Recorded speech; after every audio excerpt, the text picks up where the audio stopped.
Hello there. Hey. How are you? Hola. ¿Cómo está usted? You know, it's always great to get a call or get a text from Carol that says the Condor has landed. And you know what? That's the code word for Carol is back in the United States. Yes, indeed. Carol is back. I don't know if you're like me, but when I go somewhere, do you want to say where you went? Yeah, Peru. Well, you all let the cat out of the bag already. I heard you. I'm sorry. I didn't realize this was a Keeping Up with the Kardashians type trip where no one could know. No, it's not that. Not while I'm gone. When I'm back, I can talk about it all I want. So it was awesome. Sorry. I mean, I've just heard such great things. Yeah, it's definitely, put it on your list because it's definitely worth seeing. It's Machu Picchu, right? Machu Picchu. Well, the Sacred Valley of the Incas, Machu Picchu. There's a place called Sacsayhuaman. He said, no, it's not sexy woman. Sacsayhuaman. It does sound like sexy Well, Sacsay is the part that talks about satisfied. The other one talks about the birds. Well, it was a valley where they used to fight. Yeah. And so the birds would come and pick the cadavers clean, so the birds were satisfied. Yeah. Anyway, Sacsayhuaman. Well, and truthfully, if I told Sarah I want to go on a big trip to Sexy Woman, she'd say, you could go to Macomb, Mississippi. Yes, that's as far as you're getting away from me. What was really nice about it is this tour group, you had local experts wherever you went, and this one, when he talked about the Incas, it was very personal. He said, my ancestors. They did this, and my ancestors. Mm-hmm. Yeah, it was really, it was meaningful. Well, we're and so some of the people, some of the people here said something. Well, it might have been aliens, you know. I bet they wanted to hurt y'all ancient when aliens. that person said that. And I said, well, I have some friends who think that too. And he says, this was great culture, you know. It was a highly developed culture. And the Egyptians get as angry because it's like, you know, that's these exactly were right. our people, you know. Exactly. They were smart and they learned and they were amazing mathematicians. You could take your iPhone and put it on this rock, this sundial type rock, and put on compass on that function. And I mean, if you moved it just slightly off, it would go off 360. You turn it this way. I mean, they did things so. It was true north. Was it not? It was true north. Wow. They were amazing. It's a little bit off because, you know, obviously it was a little bit different. There are shifts that occur over time, and that's why it's a little bit off because when it was built, that's right, it was true north. You see, Bernie knows these things. Bernie watches a lot of Discovery Channel. True north does shift. Yeah. Well, yes, that's what they say. Yeah, and plus you had the shifting of the actual building and the ground that it was on slightly, but it wasn't very much off. And the way they aligned the windows, the way they aligned their building, I mean, it was really fascinating. So somebody said, well, how do they know about the stars and all that kind of stuff? I said, you go up 13,000 feet and have no lights. Yeah, you're right around you. You can see some things in the sky. Well, we're so happy that you're back. I'm happy to be back because that is one thing, Rob, about travel. Yes. When you go, you love to learn new things, but then you realize you get to appreciate what you love America. Well, Bernie and I really had a lot of fun with the After the Show. I heard. We had a lot of great fun guests. Even State Senator Fred Mills, who was quite the raucous guest. We usually talk to him on the phone. We never have him live in living color. Right. That's one to listen to. It's posted at kpel965.com. Oh, he is amazing. Well, check out any of his videos. It's Tom Pills. Yes. I mean, especially the one at the gynecologist office. That is a classic. I'm going to look for that one today then. So lots of developments while you were gone, Carol. And honestly, some people saying today, maybe just like Machu Picchu, where the alien's responsible for the budget that we have in our hands now, Congress seems to be keeping distance from it right now. I think too much is going on. What are your early thoughts about it? Actually, the aliens might have done a little bit better. I think they understood math a little bit more than what's going. Actually, I think Trump's budget is a mixed bag. It really is. And his point is, we are going to focus on the taxpayer. And do we have a lot of bloat in the budget? Yes, we do. The only problem is it doesn't handle some of the biggest drivers of our debt, which is Medicare and Social Security, which he promised he would not touch in the campaign. So he's not touching it now. At some point, somebody's going to have to touch it. Someone's going to have to, yeah. It seeks to balance the budget in 10 years. This is, according to Heritage, I did a lot of research on this, and one of the most, I think, cogent analyses I read was from the Heritage Foundation. They say on that side, it really does try very hard to do that with some, mandatory spending reforms, especially to Medicaid. Now, when all you little lefties out there start getting exercised about cutting slightly back on Medicaid, please remember that it has been expanded significantly in the last several years under the Obamacare mandates, et cetera, and that the rug was going to be pulled out from under the states anyway, and it's starting already. The states are seeing, including Louisiana, that Medicaid was unsustainable. And please remember that the lovely, charming, big-hearted Mr. Obama pulled about $800 million out of Medicare to get his little plan started. So, when you start screaming about and bloviating about Trump, remember what Obama did to mess this up. Then you look at how many welfare programs handle the same thing, maybe 40-some programs handle nutrition and housing, and it's just ridiculous. So we know that there's a lot of bloat in the budget. The problem with this budget, I think, is he adds in, thanks to his daughter Ivanka, a paid parental leave program, which is projected to cost about $19 billion. So over the next 10 years. And then there's the Veterans Choice Program, which I agree with that one. But, they need to do it in a more fiscally responsible way. They're going to expand that to where veterans can go to the hospital of their choice if they don't feel like they're getting really good service at the VA, and many people don't. But so it's a mixed bag. His point is that he wants to remember the taxpayer, the people who are paying the freight in this budget. So. Warren, on the topic of Medicaid here in this budget that we're looking at, it seems like we need to get back to helping the people that really need help, and not the ones who we're telling them they need our help. Well, the big problem that you run into on all of that kind of stuff is, first of all, the president's budget is nothing in the world but a wish list. It's just what Congress is the only one who does the budget. They're constitutionally given that power, and they do the budget. That's why the line item veto was overturned by the Supreme Court. It said that it's not the president's prerogative, it's Congress. So you got to have a constitutional amendment to change that. And, now that the first thing that struck me was how that Mitch McConnell comes out and says, well, we're going to have to take a look at this, and we don't know what's going to really happen. In other words, what Mitch McConnell is saying is kind of the same thing that Tip O'Neill said with Ronald Reagan. Mr. President, your budget wishes are dead on arrival, and that kind of stuff. But what Trump has done, what the president has done, is at least laid out something that says we've got some problems, we've got to try to attack them. And you're talking about Medicaid, Medicare, Social Security, and all of that. Go to a Social Security office. Just walk through the door and tell me how many people you see sitting in there that have got gray hair.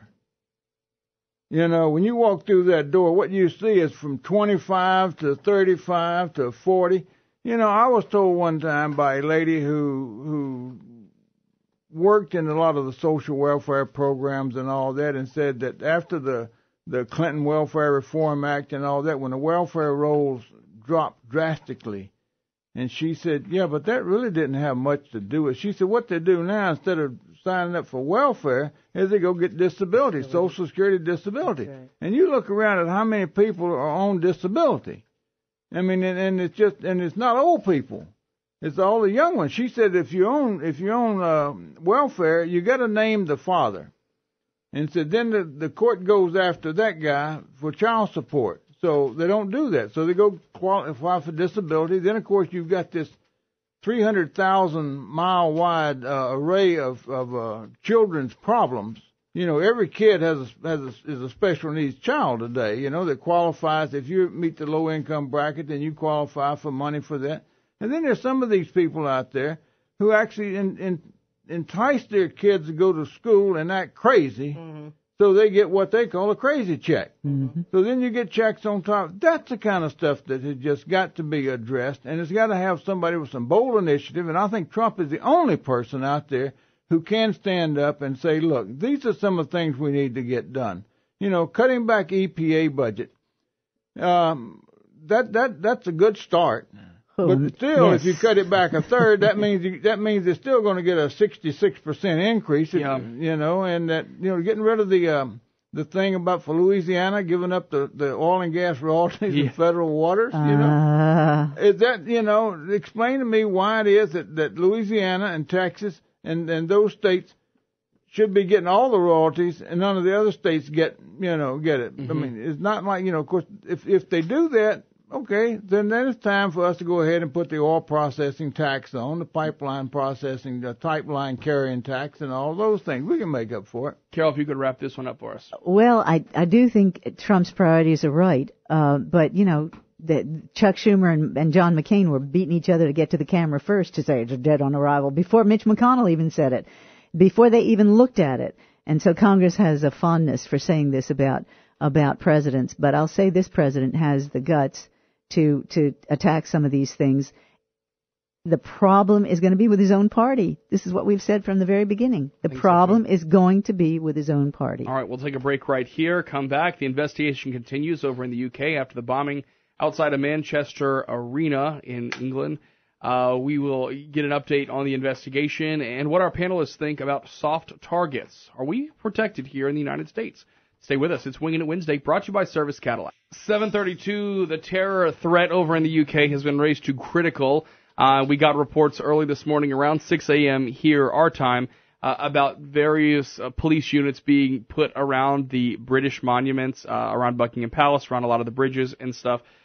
Yesterday, when Prime Minister Theresa May spoke out, she stopped short of saying it was imminent, or that they knew of something specific that happened, but she said could be imminent. Look, we talk a lot about soft targets. This bombing that happened outside the concert happened in an area where it was before security, so people where they were leaving, kind of like what we would call like the box office area, kind of the plaza level right before you go in somewhere. And it brings up soft targets, okay, because there are a lot of people all in one place. It's not necessarily secure. Warren, where do you think this plays into security? I mean, obviously, if someone's willing to blow themselves up, I mean, there's not a lot of infrastructure or groundwork that needs to be laid. You pretty much walk into a crowd. That is true. And that, the great thing about it is that we worship freedom, as we should. And that, there are people who absolutely want to destroy other people. And so how do you do that? How do you prevent that from happening? Well, there's several different ways to do it. One of the ways to take care of these situations, I believe, and that is that you have to be brutal in your response. Nobody likes the idea of going out and just wholesale slaughtering people, which is what these people want to do. I really thought after 9/11 that you would probably see some of that stuff here, where you would just find, like in a shopping mall or whatever, where there would be 5 or 6 people would just open up shooting with automatic weapons and just killing as many people as they could with shotguns and whatever. And it never did really happen. And I think one of the reasons why you don't see it happen in some of these places is because we have so many armed citizens running around. And they know that depending on which locale they're in, if they pull out a gun, they may not even get the first shot off before they get about 6 of them put in them. I don't know, but I do know this, is that I think the president made a very good statement the other day in the Middle East when he said we have to have a coordinated effort. This kind of barbarism cannot stand, and it has to be dealt with. And I think that most of those countries understand that too, is that, their very existence is at stake with this thing also. But I am going to go back and make one more statement. For every action, there is a reaction. And when we went into Iraq and we took out the controlling force over there, the stabilizing force, when we took it out and then just left a vacuum, then that's where the ISIS group came from, with our weapons, with our money, with all of that stuff. And now we're suffering the consequences. And now you see them out there taking credit for this kind of stuff, where they're trying to actually go worldwide. They are the Al-Qaeda group on steroids. And it's really, really sad, but they have to be dealt with. You do make an interesting point. This morning, some of the reporting that I saw, it was actually the first bit of information I had seen this morning when the Today Show started, was that this guy, ISIS claimed responsibility for it. Bernie and I were debating yesterday whether or not ISIS doesn't just wait for several hours, and then if no one says it's them, they say it was us. But there's that aspect of it, but also that the bomb that was used, apparently, according to early investigations, shows every sign of Al-Qaeda teaching. So, I mean, it might be the first time we're seeing that this could just be one big supergroup. Maybe it always was. What are your thoughts? Well, some of the reporting on it, some of the experts that I've seen say Al-Qaeda is even more dangerous and probably mentored a lot of these people in ISIS. They're reasoning it. Why would you go after a lot of young girls, a lot of kids at an Ariana Grande concert? Their reasoning is, in their warped sense of justice, it's getting, you kill our children with your drones. Like Obama was very fond of drones, didn't want boots on the ground, but he'd send death from the sky, and include a lot of civilians, that you couldn't really get the good intel on the ground without the boots on the ground. So you could indiscriminately kill. And they are saying this is payback for their children being killed. Where does it end? I mean, there are casualties of war, and I know that we do everything we can to minimize the civilian casualties. They don't seem to have that same respect for life that we try to have, at least, even in our misguided, sometimes foreign policy initiatives. But to really target these children at this concert, I mean, how depraved and craven do you have to be to do that? I mean, you see, and then the timing, of course. Timing it when they knew for maximum death. When these kids are all exiting the arena, and they put these bombs in the foyer right there of the arena. So while all the people are coming out, it would get the most people. I mean, you do have to, and Trump is right. You do have to root them out. The problem is, and Warren is right also. I mean, they are all over the world. They are all over the world. They're not trying to get all over the world. They are all over the world, inspiring. And the hardest thing to do is these lone wolf things. You think, well, this one probably wasn't lone wolf. This looks like it was pretty coordinated, and the bomb was a little more sophisticated than that. But this is really going to be hard to root out. Many of these recent attacks in Western Europe especially were by people who were residents or citizens and had been radicalized, had gone back and come back. So you have to really watch the patterns.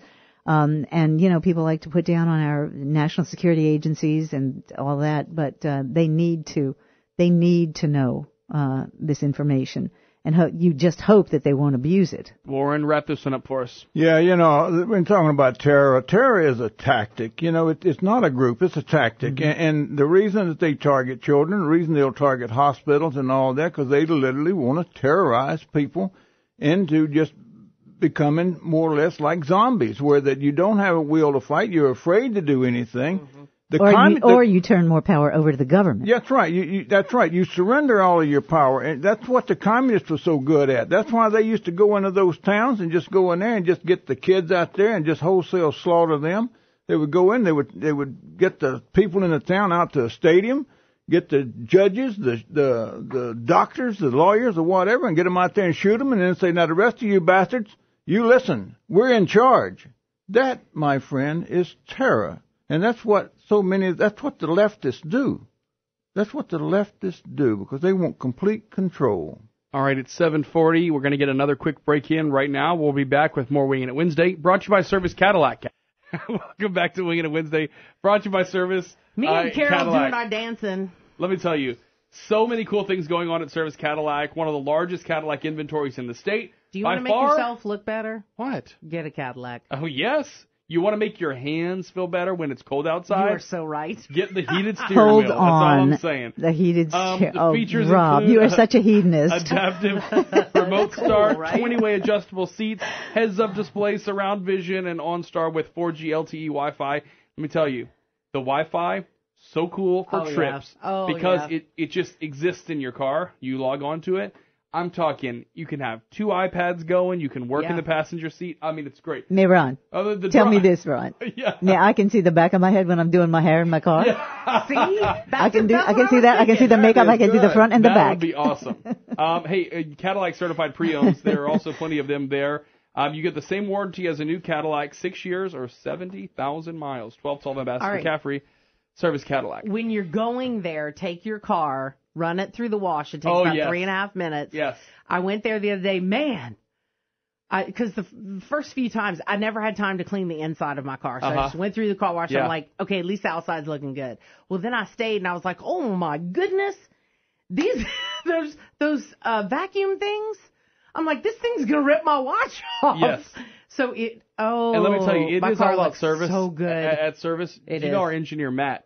I don't even know if I ever told you guys this. One time our engineer Matt went over there and realized his muddy shoes are what was causing a problem in his floorboards. Yes.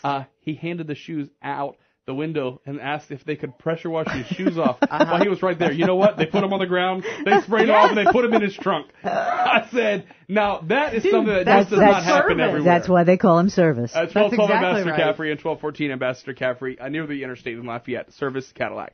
All right, let's move the topic or the conversation to some statewide issues. I love when Scott Angelle has his appointment, and he has just resigned as Public Service Commissioner.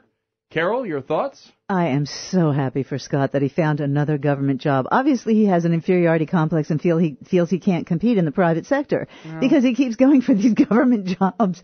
I'm just delighted for him. However, remember this topic came up when it was just rumored, and my advice to Trump was to stay away from him because of his role in getting John Bel Edwards elected.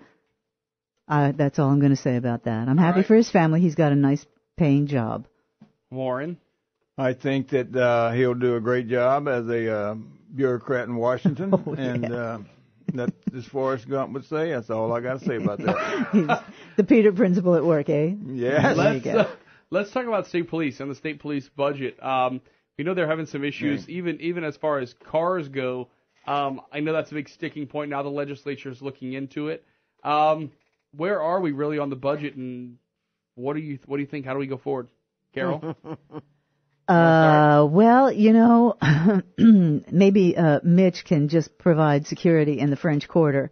Maybe he can find the $600,000 that he lost taking down statues, which was really meaningful for the people in New Orleans, to take down the statues while the people are getting killed all over the place, and the state police are now going to have to cut back their patrols in the French Quarter because they're being cut like about $23 million. Did you see that commission report this week that spoke about that it was the city for why the crime is as bad as it is? Of course it the is. Administration and the way it's been handled is what that report basically said. I've said this before. I will say it again. Our major city, our leading city in the state of Louisiana drags this state down in so many ways, and this has not helped. That situation with bringing the statues down has been very divisive, and it doesn't add one whit to public safety. And now the state police are being cut. They're not going to be able to do the patrols in the French Quarter anymore, are they? Warren, your thoughts? Well, I don't really know what their budget is. I don't know how many cars they need, how many more people they need. All I know is you go up and down the highway, there seems to be an ample supply of them out there. And so, before I'm going to start hollering about them having budget cuts, everybody's getting budget cuts, but what do they need? I don't know. And I'll tell you, the interesting figure that we heard yesterday, and Bernie, you might have to live fact check me, but I'm pretty sure he said that they would lose 200. Was it that they were going to lose 200 troopers this year due to retirement? How many do they have? Wait. What they were saying was, and he's right here, that there are 200 troopers that can now retire. And there are a lot of them have said in the current climate, or the thought is that they don't want to do it anymore. They're not going to wait for another cadet class. That's always the case. Well, sure it is. But do you want to take that chance? Yeah. Their budget is $450 million. They're being cut about $23 million. Is that going to seriously affect law enforcement? I don't know. But it does show that our state, typically, your top priority for any government is the public safety, is the safety of its citizens. So they're when they're willing to allow all the fluff to go through, and yet they want to cut something that is really substantive and does have an impact on people, well, I don't know. I think our priorities just are a little bit skewed. Warren, wrap this one up for us. When you start talking about law enforcement, you just got through talking about the city of New Orleans and how corrupt they were. Somebody from the Louisiana State Police said one time that he had dealt with the New Orleans group and had worked down there over and over and over, and he said that the New Orleans Police Department was probably one of the most corrupt police departments in the world, not in the state, but in the world, and said they literally had these stash houses around New Orleans, and I was told after that they've got them from New Orleans all the way to Dallas, where they keep the drugs, the contraband, the gambling equipment and such stuff, and they take the girls out there who are prostitutes and they bring them in there and they force them to work. Oh, we don't call it human trafficking. We just call it getting the goods without paying. And so, you know, that then you look at one time they had, I think it was 5 New Orleans police officers committed murders while they were on duty within a 6-month period. One of them was from Opelousas, who is on death row now. Those are the things that need to be cleaned up.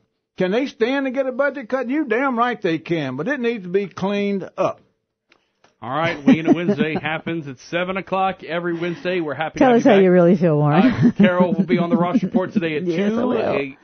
Anything major we need to know about coming up? Well, we're still working on getting Congressman Higgins in, but apparently there's some hot and heavy voting going on up in Washington, so we're kind of playing it by ear to see if we can get him on. Try to get him on the show. Yeah, today or sometime soon. We want to do a live shot. He wants to maybe have to pre-record it because of the timing during the day. You know, we're on at 2 to 4, so we may have to pre-record something. But there is a new Clay Higgins video that has a lot of people talking online. It's not a campaign video for himself, but it's a vote for Republicans and not Democrats in your upcoming elections, wherever they are. And it starts with him shooting an assault rifle. That's all I'm going to tell you. I'll share it with you, and you could play it if you'd like to during the Ross Report.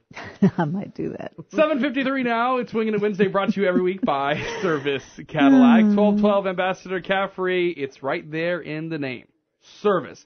Go get some popcorn, maybe a bottle of water. Yeah. Escape the heat. Now all the cars are back from the car show. And there for you to go look at, go see, and find yourself a deal.